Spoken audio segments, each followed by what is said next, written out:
MC sa reaction, diretsahan, walang preno. Yeah!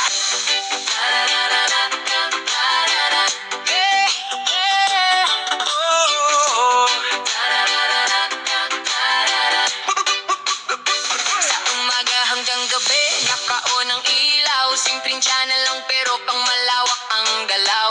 Layunin ay tumulong sa kapatid na kapos. Hindi man million views, ang puso naman ay busog.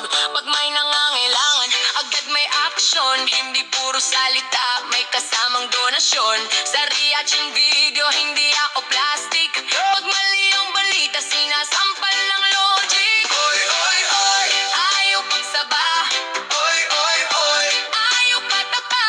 Oy, oy, oy, ayaw paglagot. Si MC Istorya ug binubod.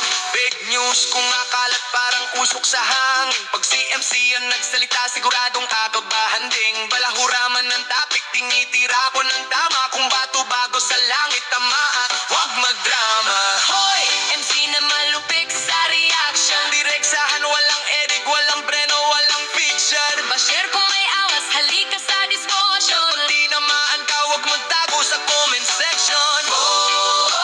Meron siyang vlog, kahit maliit ang channel. Ang tapang ay rap, totoong reactor. Walang atrasan, good vibes pero may konting basari. May mga basher na keyboard ang sandata. Profile picture aso pero galit ang mukha. Pag may issue trending, biglang nagmamaganing. Pero pag tinanong mo, biglang naglaho rin. MC hindi uurong sa fake na kwento. Pag may resligwa o ilalabas ko sa publiko, hindi ako